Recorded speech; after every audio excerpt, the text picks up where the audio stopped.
सबसे पहले आपको बताएं, भारतीय शहरी डॉक्टर उस्मा की गलत बयानी अब खुलने लगी। पहले ताहिर अली के साथ प्यार की कस्में खाई, फिर कहानी पलटते हुए जबरदस्ती शादी का इल्जाम लगा दिया। हिरासत करने और ज्यादती का निशाना बनाने के इल्जामात की भरमार भी कर दी।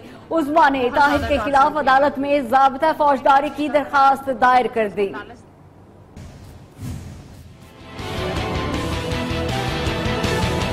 डॉक्टर उस्मा की कहानी नए मोड़ लेने लगी। भारतीय खातून ने अदालत में दावा दायर कर दिया। पाकिस्तानी शहरी ताहिर पर जबरदस्ती शादी का इल्जाम भी लगा दिया। गन पॉइंट पर साइन करवाया। अदालत में उस्मा ने बताया कि वो तो शादी करने पाकिस्तान नहीं आई, ताहिर की पहली शादी से भी ला इल्म थी। ताहिर ने इमिग्रेशन दस्तावेजात भी छीन ली।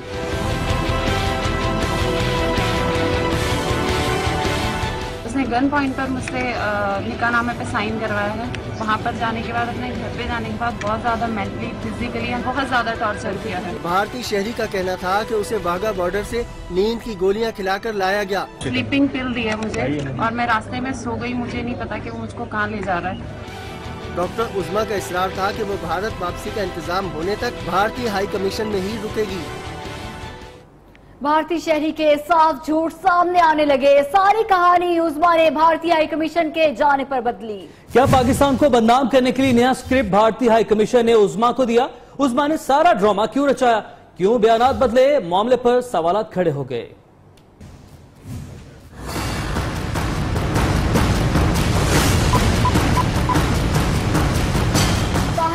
और उस्मा की लव स्टोरी, कौन सच्चा कौन झूठा, बेशुमार सवालात ने जन्म ले लिया। उस्मा को ताहिर की पहली शादी का इल्म था, व्हाट्सएप चैट ने साबित कर दिया। उस्मा ने अदालत में क्यों झूठ बोला? निकाह मर्जी से अदालत में हुआ, फुटेज ने साबित कर दिया। फिर उस्मा ने गन पॉइंट पर शादी का इल्जाम क्यों लगाया? आप ताहिर अली के साथ निकाह शरीय मोहम्मद वीजा फॉर्म में उस्मा ने ससुर का नाम दर्ज कराया। बाद में कहा कि रिश्तेदारों से मिलने आई। वो रिश्तेदार कहाँ हैं? अदालत को उस्मा का धोखा। वालिद का नाम सगीर अहमद लिखा, निकाहनामे पर वालिद का नाम मोहम्मद नौशाद दर्ज। वल्दियत क्यों छुपाई?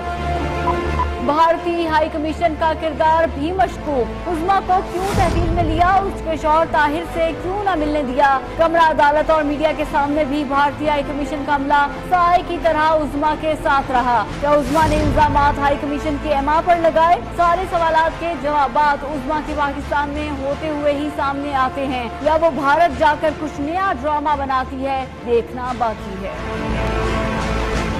भारतीय शहरी के यू टर्न पर पाकिस्तानी नौजवान ने तमाम इल्जामात का भरपूर जवाब दे दिया। डॉक्टर उस्मा को हिरासत करने और तशद्दुद से साफ इनकार किया। वाघा बॉर्डर से घर लाने के लिए बेहोश किए जाने की भी तरदीद कर दी। निकाह ख्वाह ने भी शादी मर्जी से होने की तस्दीक कर दी। स्लीपिंग पिल दी है मुझे, सो गई। मुझे नहीं पता कि वो मुझको कहाँ ले जा रहा है। उस्मा को कोई धोखा नहीं दिया। ताहिर अली का इसरार। नहीं, ऐसे कुछ भी नहीं। ताहिर अली ने मलेशिया से शुरू होने वाली मोहब्बत और बुनेर में निकाह की पूरी दास्तान सुना दी। जब हम इधर आ रहे थे 5 मई को, उस वक्त तक वो मुझसे नाराज नहीं थी, लेकिन जब हम एम्बेसी पे पहुंच गए और उन्होंने 6 नंबर गेट से अंदर ही बुलाई, उसके बाद उन्होंने मुझे हमारे मुलाकात भी नहीं करवाया। पाकिस्तानी शहरी ने भारतीय हाई कमीशन पर उस्मा को यरगमाल बनाने और वरगलाने का इल्जाम लगाया। वजाहत दी तो उस्मा को लेने खुद बॉर्डर पर गया। हम 5 लोग मेरे घर में क्यों नहीं बताया? मैं उसी वक्त बॉर्डर पे छोड़ सकता था। निकाह ख्वाह मौलवी हुमायूं खान ने भी शादी मर्जी से होने की तस्दीक करते हुए कहा कि उस्मा पर किसी ने दबाव नहीं डाला। आपकी शादी तो होती है, आपकी मर्जी से होती है, किसी ने धमकाया तो नहीं, डराया तो नहीं, जबरदस्ती तो नहीं लेके आया है। निकाह ख्वाह का कहना था कि उस्मा से ताहिर अली के वालिद ने भी रजामंदी पूछी। निकाह की वीडियो में दीगर लोग भी मौजूद हैं। सब कुछ हंसी खुशी हुआ। बाद में भारतीय शहरी ने झूठे इल्जाम लगा दिए। आगे बढ़ते हैं, आम खबर शामिल करते हैं। पैनामा केस की तहकीकात के लिए मुश्तरका तहकीकाती टीम ने काम शुरू कर दिया है। Additional director FIA Wajid Zia की सरबराही में तहकीकाती टीम ने पहले इजलास में तमाम रिकॉर्ड्स और शवाहिद हासिल कर लिए। नैब, FIA और स्टेट बैंक से मजीद अफसरों की खिदमात हासिल करने का फैसला भी किया गया है। पानामा का हंगामा, रेंजर्स और पुलिस के हसार में मुश्तरका तहकीकाती टीम की पहली बैठक, केस के रिकॉर्ड का जायजा। वाजिद जिया की सरबराही में फेडरल जुडिशल एकेडमी में JIT का इन कैमरा इजलास मुसलसल 6 घंटे जारी रहा। इजलास में स्टेट बैंक, NAB, SECP और हसास इदारों के नुमाइंदों ने शिरकत की। किस किस को नोटिस जारी और क्या सवालात किए जाएं, रिकॉर्ड की रोशनी में तहकीकाती टीम ने ज़ाब्ता-ए-कार तैयार कर लिया। रोजाना की बुनियाद पर होने वाले इजलास की पहली बाकायदा रिपोर्ट JIT 22 मई को अदालत उस्मा में पेश करेगी। तहकीकाती टीम ने निजी TV की जानिब से ड्रोन कैमरा के इस्तेमाल का नोटिस भी ले लिया। डॉन लीक्स पर तफसीली नोटिफिकेशन तैयार हो गया। वजीर आजम ने नोटिफिकेशन जारी करने की मंजूरी भी दे दी। एक हफ्ते में वजीर आजम से वफाकी वजीर दाखिला की चौथी मुलाकात हुई। तफसीली नोटिफिकेशन वजारत दाखिला किसी भी वक्त जारी कर देगी। वजीर दाखिला और वजीर आजम में एक और अहम बैठक। डॉन लीक्स तहकीकाती कमीशन रिपोर्ट पर तफसीली नोटिफिकेशन वजीर आजम को पेश। वजीर आजम नवाज शरीफ ने डॉन लीक्स पर नोटिफिकेशन की मंजूरी दे दी। वजीर आजम ने चौधरी निसार को नए नोटिफिकेशन में फौज के तहफुजात दूर करने की भी हिदायत कर दी। डॉन लीक्स स्कैंडल में मुलविस तमाम शख्सियात के खिलाफ फौरी कार्रवाई का फैसला कर लिया गया। अहम मुलाकात के दौरान तहकीकाती कमीशन की रिपोर्ट पब्लिक करने पर भी मुशावरत की गई। जराये के मुताबिक वजीर आजम की मंजूरी से वजारत दाखिला किसी भी वक्त तफसीली नोटिफिकेशन जारी कर देगी। किली लुकमान, किली जहांगीर और गुलदार बागीचा पाकिस्तान के इलाके हैं। पाकिस्तानी हुकाम ने अफगानिस्तान को साफ साफ बता दिया। पाक अफगान हुकाम ने अपने अपने इलाकों की हदबंदी कर ली। सरहद पर पैमाइश का सिलसिला सुबह से शाम तक जारी रहा। फोर्सेस के माबाइन पैमाइश का अमल मुकम्मल होने के बाद रिपोर्ट इस्लामाबाद और काबुल को भेज दी गई है। मजीद बात करेंगे हमारे नुमाइंदे अब्दुल बासित हमारे साथ मौजूद हैं। अब्दुल बासित बताएगा, हदबंदी मुकम्मल कर ली गई है, मजीद क्या मालूमात है आपके पास? जी बिल्कुल, पाक अफगान सरहद पर 2 मुतनाज़ा गांवों किली लुकमान और किली जहांगीर के हदबंदी के लिए पाकिस्तानी और अफगानी सरहदी हुकाम ने माहिरीन के नक्शे के जरिए अपने अपने मुल्की नक्शे से सरहदी की हदबंदी की गई। नक्शे के जरिए हदबंदी की अमल सुबह 10 बजे से शुरू हुआ जो शाम तक 5 बजे तक जारी रहा। जराये के मुताबिक पाकिस्तानी सरहदी हुकाम ने पाकिस्तानी नक्शे के मुताबिक 2 मुतनाज़ा गांवों किले जहांगीर और किले लुकमान का अपना हिस्सा करार दिया, जबकि ठीक है अब्दुल बासित, आपने हमें अपडेट किया, बहुत शुक्रिया आपका। आगे बढ़ेंगे, आपको बताएं कि ईरानी फौज के सरबराह का कहना है कि वो पाकिस्तान के अंदर शिद्दत पसंदों के ठिकानों पर हमला कर सकता है, जबकि मुशीर खारजा सरताज अजीज का कहना है कि ईरान दहशत गर्दों के मुतालिक मालूमात फ्राहम करे। ईरानी मुसल्लह फौज के सरबराह ने कहा कि अगर पाकिस्तान ने सरहद पार से ईरानी इलाके में हमला करने वाले शिद्दत पसंदों के खिलाफ कार्रवाई न की तो ईरान पाकिस्तान में उनके ठिकानों को निशाना बनाएगा। मुशीर खारजा सरताज अजीज ने ईरान से कहा है कि वो दहशत गर्दों के मुतालिक मालूमात फ्राहम करें। ईरान की तरफ से पहले भी दहशत गर्दों के ताकुब के हवाले से बयानात आते रहे। बुलेटिन में आगे बढ़े, आपको बताएं हुक्मरान जमात और पाकिस्तान तहरीक इंसाफ सिर्फ लफ्जी बयानबाजी नहीं, अदालती महाज पर भी एक दूसरे के खिलाफ सरगर्म हैं। अदालती कचहरों में एक दूसरे को नीचा दिखाने, सजा दिलाने की जंग भी जोरों पर है। नून लीग और तहरीक इंसाफ में अदालती जंग भी तेज। वजीर आला शहबाज शरीफ ने इमरान खान को 10 अरब रुपए हर्जाने का नोटिस भिजवा दिया। नोटिस में कहा गया है कि इमरान खान 14 रोज में माफी मांगे, वरना अदालत में केस दायर किया जाएगा। दूसरी जानिब इमरान खान और जहांगीर तरीन की ऑफशोर कंपनियों के खिलाफ केस में हनीफ अब्बासी ने दस्तावेजात जमा करवा दी। अदालत ने इमरान खान के वकील से नियाजी सर्विसेज लिमिटेड के ढांचे की तफसीलात तलब कर ली। पनामा केस में भी दोनों जमातें एक दूसरे के खिलाफ सरगर्म हैं, जबकि तहरीक इंसाफ असगर खान केस पर अमल दरामद के लिए भी सुप्रीम कोर्ट से रुजू करने का फैसला कर चुकी है। पीटीआई पार्टी फंडिंग केस सुनने का मुकम्मल इख्तियार है। इलेक्शन कमीशन ने तहरीक इंसाफ का मौकिफ मुस्तरद कर दिया। अकबर असबाबर की दरख्वास्त समाअत के लिए मंजूर कर दी गई है। इमरान खान के खिलाफ तौहीन अदालत और पार्टी फंडिंग को अलग अलग कर दिया गया है। तहरीक इंसाफ का मौकिफ मुस्तरद कर दिया गया। पीटीआई पार्टी फंडिंग केस सुनने का मुकम्मल इख्तियार है। हुक्मरान लीग और पीटीआई की जानिब से एक दूसरे पर इल्जाम तराशी का सिलसिला जारी है। वज़ीर मुमलिकत मरियम औरंगजेब कहती हैं कि इमरान खान अपना झूठ लोगों तक पहुंचाने के लिए छोटी छोटी जलसियां कर रहे हैं, जबकि फवाद चौधरी का कहना है कि खबर लीक्स में प्यारों के फंस जाने के बायस रिपोर्ट को दबाया जा रहा है।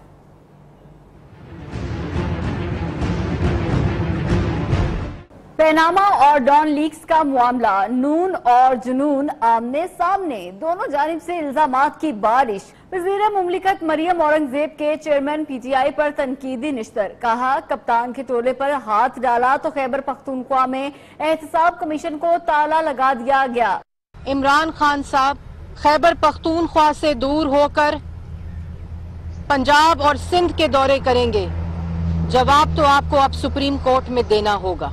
कप्तान पर लफ्जी तीर चलाने में दानियाल अजीज भी पीछे न रहे, बोले पीटीआई की बैरूनी फंडिंग से इंतशार फैलाया जा रहा है। कानून में लिखा अगर आपके पास फॉरेन सिटीजनशिप हो गई तो आप पे ममनू है कि आप किसी भी जमात को 1 रुपया भी दे सके, और यहाँ पर मिलियंस ऑफ डॉलर्स आ रहे हैं। लीगी रहनुमाओं का जवाब दिया। पीटीआई तर्जुमान फवाद चौधरी ने MLN की जो एक गैंग है जिसको हम मोटू गैंग कहते हैं, आपने देखा कि उन्होंने किस तरह से चीफ जस्टिस साहब के जो अहकामात हैं उनकी खिलाफवर्जी की और इस सारे मामले के ऊपर तवील गुफ्तगू की है। पीटीआई रहनुमा नईमुल हक ने तो डॉन लीक्स की रिपोर्ट मजीद छुपाने पर सुप्रीम कोर्ट जाने का ऐलान कर दिया, बोले नून लीग वाले पैनामा से बचने के लिए केस पर केस कर रहे हैं। अभी रुख करते हैं सिंध असेंबली का, जहां आज एक बार फिर से शोर शराबा देखने में आया। फंड जारी ना करने पर ऑपोजिशन ने शदीद एहतजाज किया। ऐवान गो जरदारी गो के नारों से गूंजता रहा। निसार खोड़ो ने जवाब दिया कि शोर शराबा करके नवाज शरीफ को नहीं बचाया जा सकता। खुल गया वरना भी बंद हो जाएगा। माइक पे बोलने के लिए नहीं हूँ मैं, यहाँ पर लीडर्स के नाम लेके सिंध असेंबली में गो जरदारी गो के नारों की गूंज। Call action number 40। एमक्यूएम के रुकन को तवज्जो दिलाओ नोटिस पर बात करने की इजाजत ना मिली तो ऐवान मछली मंडी बन गया। डिप्टी स्पीकर शरा रजा पार्टी क़यादत के खिलाफ नारों पर नाराज हो गयी। 10 मिनट के लिए इजलास मुलतवी कर दिया। यहाँ पर लीडर्स के नाम लेके अगर गो होगा तो आजकल उन्हीं के सूबे में रो हो रहा है, वो शुरू हो जाएगा। इजलास दोबारा शुरू हुआ तो अपोजिशन बिफर गई। इससे पहले के बाद हंगामा राय तक पहुँचती, स्पीकर ने इजलास को कल सुबह 10 बजे तक मुलतवी कर दिया। खवातीन अरकान के बारे नाजेब अल्फाज पर पीटीआई के शाह फरमान को माफी मांगना पड़ गई। खैबर पख्तूनख्वा के वजीर ने असेंबली फ्लोर पर माफी मांगी। 3 खवातीन अरकान के बारे कहे अल्फाज वापस ले लिए। खवातीन को सिर्फ पानी के फंड में दिलचस्पी है तो मैं जरा इनके साथ रहता बैठ के ये बात स्टार्ट आउट कर। शाह फरमान के खवातीन अरकान के बारे में नाजेब अल्फाज। पीटीआई के शाह फरमान को बिलाखिर माफी मांगना पड़ गई। सूबाई वजीर ने असेंबली के फ्लोर पर ही माफी मांग ली। अपोजिशन खवातीन अरकान के बारे में कहे गए अल्फाज वापस ले लिए। पीटीआई रहनुमा का कहना था कि उनके अल्फाज से किसी की दिल आजारी हुई हो तो वो माजरत करते हैं। शाह फरमान ने असेंबली इजलास में पीपल्स पार्टी की निगहत औरंगजेब को नाजेबा अल्फाज से पुकारा था, जिस पर अपोजिशन की जानिब से शदीद एहतजाज किया गया था। और इनलाइन ट्रेड मंसूबे में करोड़ों रुपए की करप्शन बेनकाब हो गई। लाहौर से नेस्पा के जनरल मैनेजर और असिस्टेंट मैनेजर को गिरफ्तार कर लिया गया। महकमा एंटी करप्शन के मुताबिक गिरफ्तारियों का हुक्म वजीर आला पंजाब ने दिया था। जनरल मैनेजर सुहेल मजीद और असिस्टेंट मैनेजर वसील अहमद पर इल्जाम है कि उन्होंने ऑरेंज लाइन के पिलर्स की तामीर में बदनुमानी की। दोनों अफसरान ने ठोकर न्याज बे के करीब ट्रेन के पिलर्स की खुदाई सिर्फ 10 से 11 मीटर करवाई, जबकि उसको 16.5 मीटर होना चाहिए था।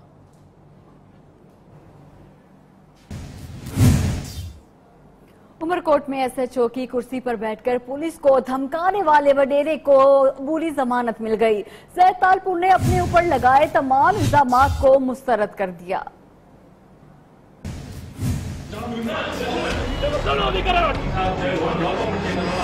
हिफाजती जमानत के लिए जैद तालपुर ने बलूचिस्तान हाई कोर्ट से रुजू किया था। जैद तालपुर ने यह मौकिफ इख्तियार किया था कि इनके खिलाफ एक साजिश तैयार की गई थी। इनके वकील का मौकिफ सुनने के बाद हाई कोर्ट के जस्टिस नईम अख्तर पर मुश्तमिल बेंच ने उनकी 1 लाख रुपए के मचलके जमा कराने पर 15 यौम की हिफाजती जमानत मंजूर की।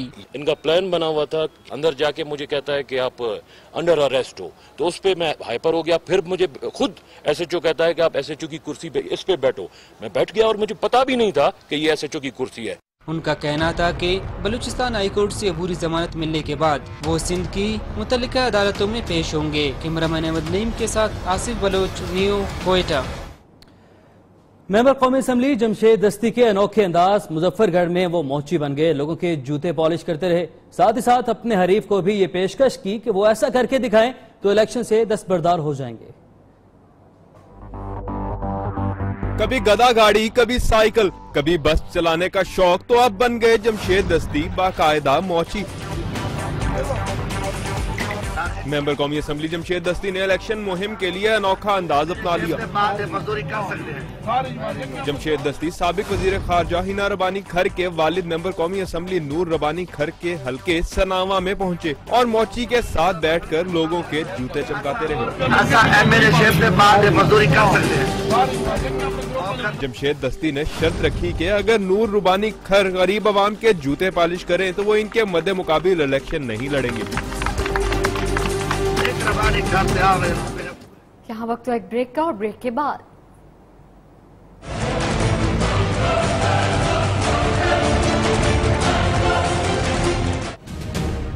नवाज को नोटिस।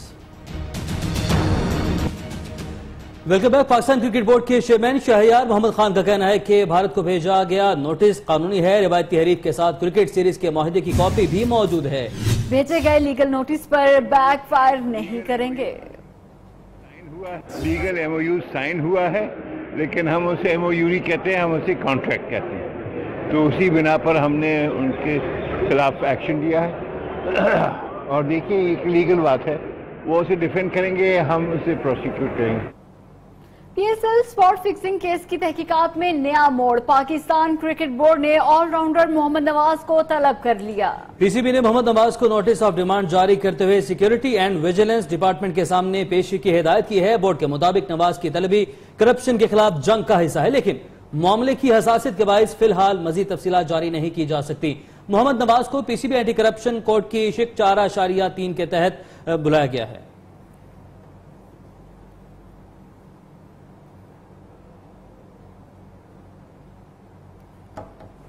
थर वालों की मदद करने शाहिद खान आफरीदी मैदान में आ गए। शाहिद आफरीदी फाउंडेशन तालीम, सेहत और पीने का साफ पानी फराहम करेगी। इस हवाले से एमओयू साइन हो गया। कराची से जाहिद गफ्फार की रिपोर्ट।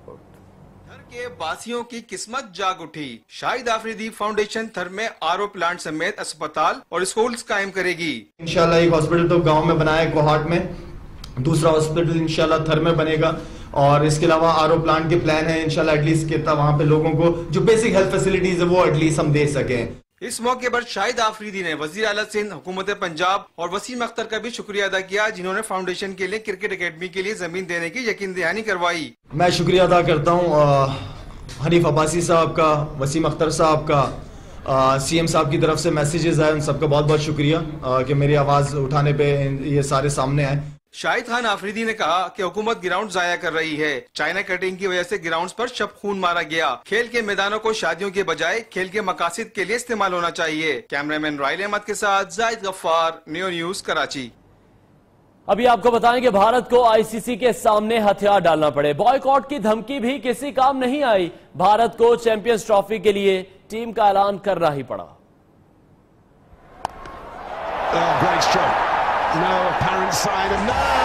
बिग 3 टूटते ही सारी हवा निकल गई। बॉयकॉट की धमकी काम नहीं आई। नो करते करते हार मानना पड़ी। भारत ने हाँ कर दी। चैंपियंस ट्रॉफी के लिए भारतीय टीम का ऐलान। विराट कोहली कप्तानी करेंगे। मोहम्मद शामी, युवराज सिंह और रोहित शर्मा को फिर से एंट्री मिल गई। भारतीय टीम पहला मैच 4 जून को पाकिस्तान से खेलेगी। और सियासी खानदान की बेटियां मुक्के लहराने लगी। बेनजीर भुट्टो की बेटियों बख्तावर और आसफा ने बॉक्सिंग सीखना शुरू कर दी।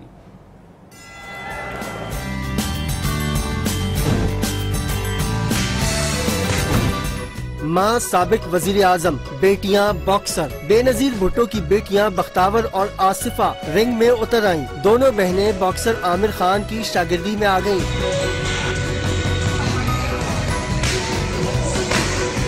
बख्तावर और आसिफा की मुक्के घुमाती वीडियो सोशल मीडिया पर वायरल हो गई। किंग खान ने दोनों को बॉक्सिंग की कई टिप्स दी। आमिर खान ने दोनों की सलाहियतों को भी खूब सराहा। Welcome back. पैमरा मुलाजिमीन को धमकियां दी जा रही हैं। चेयरमैन पैमरा ने वजीर आजम और आर्मी चीफ से मदद मांग ली। पैमरा की बेख्तियारी का रोना भी रोने लगे, बताएंगे अली शेर। सारा आलम अपनी बेबसी पर फट पड़े। अपनी एक बेबसी का इजहार उन्होंने इस खौफनाक इंकशाफ की ऑडियो टेप मीडिया को सुनवा कर किया, जिसमें पैमरा के अफसर को संगीन नताइज की धमकियां दी गई थी। अब सारा आलम ने कहा कि वो एक तने हुए रस्से पर चल रहे हैं। फहाशी के खिलाफ एक्शन ले तो लिबरल, जहनों में जहर भरने वाले टीवी अदाकारों के खिलाफ एक्शन ले तो दाएं बाजू वाले सर को आते। हमें बिल्कुल कोने से लगा दिया गया है और हमारे लिए इन हालात में काम करना नामुमकिन हो गया है। चेयरमैन पैमरा ने कहा कि धमकी देने वाला शख्स आवाज बदलकर बात कर रहा था। आजकल ऐसा इक्विपमेंट है जिसमें आवाज बदली जा सकती है, तो हमें नहीं अंदाजा कि वो बंदा जो इस तरह बात कर रहा है वो वही है जो उसने तारुफ करवाया है या कोई और है। जब उनसे पूछा गया कि इस धमकी के खिलाफ कोई दरखास्त FIA या थाने को दी गई, तो उनका कहना था, देखिए हम थाने में इसलिए नहीं देना चाह रहे कि वो लोकल थाना होगा, पता नहीं वो लोग कौन है और हम अपने एम्प्लॉयज की जिंदगी को खतरे में नहीं डालना चाहते। चेयरमैन पैमरा को शक है कि धमकी अमेज कॉल करने वाला एक मखसूस चैनल जिसके खिलाफ हाल ही में एक्शन लिया गया था का हमदर्द या मुलाजम हो सकता है। कैमरामैन फरहाद कोकर के साथ अली शेर, नियो न्यूज, इस्लामाबाद। और रोशनियों का शहर दोबारा कत्लो गारत के अंधेरों में डूबने लगा है। कराची के इलाके केमाड़ी में भाई और बाप ने गैरत के नाम पर खातून को कत्ल कर दिया। मंगूपीर साइड सुपर हाईवे सब्जी मंडी से 3 अफराद की लाशें मिली हैं। उधर डिफेंस में सिक्योरिटी गार्ड ने गोली मारकर अपनी जिंदगी का खात्मा कर लिया। अभी रुक करते हैं लाहौर का, जहां डाकुओं ने दौरान डकैती मज़ाहमत पर एक शख्स की जान ले ली। उधर कराची पुलिस ने दोस्त के घर का सफाया करने वाले मुलजिम यासिर को गिरफ्तार करके लूटा हुआ माल बरामद कर लिया। लाहौर में डाकू राज का एक और दर्दनाक वाकया। कोट लखपत में डाकुओं ने मोटरसाइकिल सवार को रोका, डकैती में मज़ाहमत करने पर फायरिंग कर दी, जिससे मोटरसाइकिल सवार जान बहक हो गया। उधर कराची शाह फैसल पुलिस ने दोस्त के घर से 40 लाख रुपए की चोरी में मुलविस मुलजिम को गिरफ्तार करके सामान बरामद कर लिया। SP हसन सरदार का कहना था कि मुलजिम यासिर ने दोस्त के एतमाद का फायदा उठाया, लेकिन ये कहना कबल अज वक्त है कि मुलजिम आदि मुजरिम है या नहीं। गुर्दा फरोश गिरोह के मरकजी किरदार डॉक्टर अल्तमश के मोबाइल का रिकॉर्ड हासिल कर लिया गया। मुख्तलिफ डॉक्टर से गुर्दों की गैर कानूनी ट्रांसप्लांटेशन के मैसेजेस भी मिल गए हैं, बताएंगे अयाज शुजा। FIA का गुर्दा फरोश गिरोह के मरकजी किरदार डॉक्टर अल्तमश के गिर्द घेरा मजीद तंग, मोबाइल फोन का फोरेंसिक डाटा हासिल कर लिया। डॉक्टर अल्तमश से बरामद होने वाले मोबाइल का तमाम डाटा खत्म कर दिया गया था, जिसे FIA लाहौर के साइबर क्राइम माहिरीन ने दोबारा हासिल कर दिया। मुलजिम डॉक्टर की जानिब से व्हाट्सएप के जरिए मुख्तलिफ डॉक्टर्स को गैर कानूनी ट्रांसप्लांटेशन के हवाले से पैगामात भेजे गए। FIA ने इन डॉक्टर्स के खिलाफ भी तहकीकात का आगाज कर दिया है। Ayaz Shuja, neo news, Lahore. सिंध हुकूमत चिकनगुनिया की वबा पर काबू पाने में नाकाम हो गई। महकमा सेहत सिंध और KMC इल्जाम तराशियों पर उतर आए। महकमा सेहत सिंध का कहना है कि मच्छर मार अद्वियात की फराहमी के बावजूद बल्दिया उज़्मा कराची स्प्रे नहीं कर रही। हामिदुर रहमान की रिपोर्ट। शहर में चिकनगुनिया का मर्ज वबाई सूरत इख्तियार कर गया, लेकिन महकमा सेहत सिंध और बल्दिया उज़्मा कराची की एक दूसरे पर इल्जाम तराशियां जारी हैं। DG health Sindh doctor Mohammad Taufiq ने बताया कि महकमा सेहत सिंध की जानिब से KMC को 800 लीटर मच्छर मार अद्वियात फराहम की गयी, लेकिन मच्छरों के खात्मे के लिए ताहाल स्प्रे मुहिम शुरू नहीं हो सकी है। मच्छर मार स्प्रे KMC की जिम्मेदारी है, लेकिन इब्राहिम हैदरी, बिन कासिम और अख्तर कॉलोनी में महकमा सेहत का अमला स्प्रे कर रहा है। महकमा सेहत की जानिब से इब्राहिम हैदरी में मच्छरों से पैदा होने वाली बीमारियों की तशखीस के लिए स्क्रीनिंग कैंप लगाया गया, जहां 40 मरीजों के खून के नमूने हासिल किए गए। डॉक्टर मोहम्मद तौफीक के मुताबिक जिनमें 1 मलेरिया और 39 चिकनगुनिया के मुश्तबा केसेस हैं। रवां बरस अब तक चिकनगुनिया के मुश्तबा केसेस की तादाद 3000 से जायद है और तस्दीक शुदा चिकनगुनिया के केसेस 192 हो चुके हैं। हामिदुर रहमान, न्यू न्यूज, कराची। सिंध भर में इंटरमीडिएट के इम्तिहानात में नकल माफिया का राज है। सिंध सरकार सोती रही, लेकिन आज जब राना सनाउल्लाह ने तनकीद के निश्तर बरसाए तो वजीर आला सिंध भी होश में आ गए। नकल माफिया के खिलाफ फौरी क्रैकडाउन का हुक्म दे दिया और इम्तिहानी मराकिज के दौरों का ऐलान भी कर दिया। सिंध में इंटरमीडिएट के इम्तिहानात, नकल पास, अकल फेल। माफिया को। पंजाब के वजीर कानून राना सनाउल्लाह ने भी नकल का नोटिस ले लिया। सिंध हुकूमत पर तनकीद करते हुए कहने लगे, नकल माफिया का खात्मा नहीं कर सकते तो शहबाज शरीफ ट्रेनिंग देने के लिए तैयार हैं। मियां शहबाज शरीफ के पास बूटी माफिया को खत्म करने का नुस्खा मौजूद है। बस ताना सना का ताना बना बहाना, साइंस सरकार फौरी एक्शन में आ गए। नकल का खात्मा कैसे हो, सब बड़े सर जोड़कर बैठ गए। बड़ी बैठक में हुआ बड़ा फैसला, नकल माफिया के खिलाफ क्रैकडाउन किया जाएगा। असातिज़ा भी सेंटर्स में मोबाइल फोन नहीं ले जा सकेंगे। मुराद अली शाह ने कहा, कुव्वत बर्दाश्त अब जवाब दे चुकी, नकल रोक नहीं सकते तो बच्चों को ऐसे ही पास कर दें। साथ ही इम्तिहानी मराकिज पर अचानक छापों का भी ऐलान कर दिया। अहम खबर शामिल करते हैं। गर्मी की शिद्दत बढ़ने और लोड शेडिंग में इजाफे के साथ ही लेस्को लाइनमैन और लेस्को लाइन सुपरिटेंडेंट ने छुरियां तेज कर ली हैं। गुलबर्ग कलमा चौक से मुहल्लिका आबादी की बिजली रिश्वत न देने पर काट दी गई। बिजली मुनक़ता होने से तालीमी इदारे भी तारीकी में डूब गए। मजीद बात करेंगे हमारे नुमाइंदे वक्कास राणा से। वक्कास, बताइएगा रिश्वत देने वालों के खिलाफ लेस्को हुक्काम अभी क्या कार्रवाई कर रहे हैं? जी, इस हवाले से लेस्को चीफ जो हैं वो बहुत बेबस नजर आते हैं, क्योंकि गर्मी जैसे ही बढ़ी है, गर्मी की शिद्दत में इजाफा हुआ है, तो क्योंकि तलब बढ़ जाती है बिजली की, तो जिसके बाद जो लाइनमैन हैं वो जिन जगहों पे जहां पे कोई थोड़ा सा मसला होता है, बोझ जो लोड है वो बिजली का ज्यादा पड़ता है जिन ट्रांसफार्मर पर, उस इलाके में जाके फिर बिजली काट देते हैं और लोगों से मुंह मांगे जो है वो पैसे लेते हैं ताकि उनकी जो है वो बिजली बहाल की जा सके। लोगों ने काफी अपने घरों में इस एरिया में AC लगाए हुए हैं, लेकिन जो है लेस्को हुकाम की जानिब से कोई नोटिस नहीं लिया जा रहा। लेस्को चीफ हुकाम की जानिब से इस तमाम तर सूरत हाल का नोटिस नहीं लिया गया। बहुत शुक्रिया वक्कास राणा। खबरें अभी और भी हैं, यहाँ वक्त है ब्रेक का, हमारे साथ रहिए।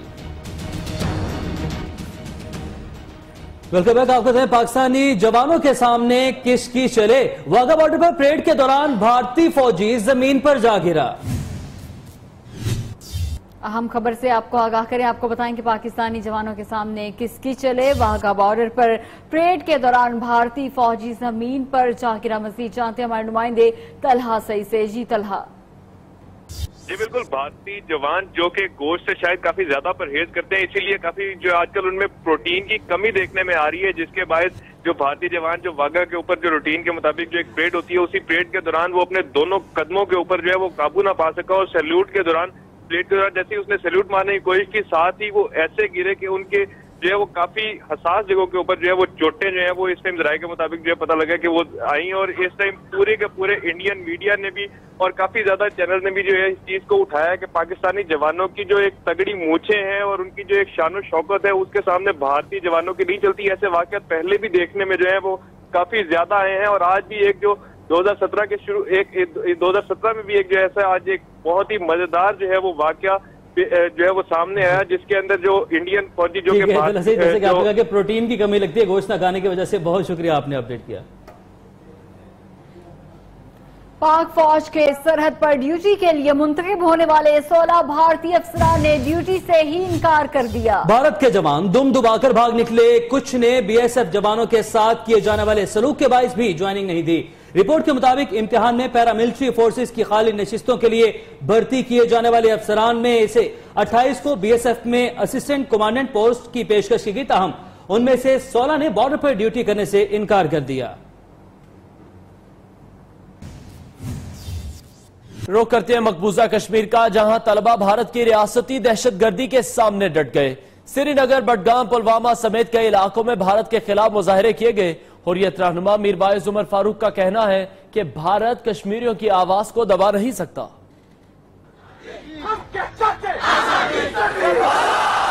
श्रीनगर, बडगाम, पुलवामा और कपवाड़ा में भारत मुखालिफ एहतजाज हुए।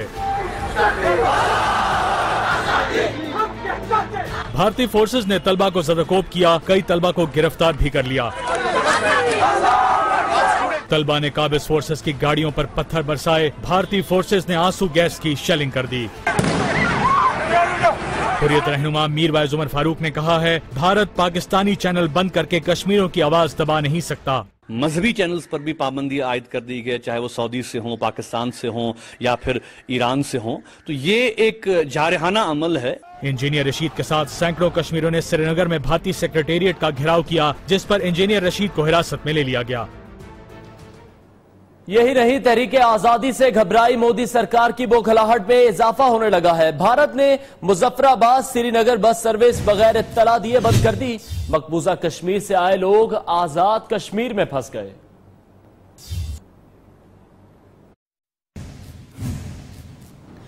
फ्रांस के सदारती इंतखाब के बाद जीतने वालों के अलावा हारने वाले भी रक्स कर रहे हैं, जैसे पूरा मुल्क ही जश्न मना रहा हो। बताएंगे आपको इस रिपोर्ट में। एमेनुएल मैक्रों की जीत पर फ्रांस में जश्न का समा रहा। जीत के बाद खिताब में नौ मुंतखब सदर का कहना था कि फ्रांस की तारीख में नया बाब लिखा गया, कौम को मुत्तहिद करेंगे। हारने वाली सदारती उम्मीदवार ली पेन ने जीतने वाले को मुबारकबाद दी और शानदार रक्स का भी मुजाहिरा किया। ली पेन की हार के बाद यूरोपीय यूनियन के बचने की उम्मीद पैदा हो गई है।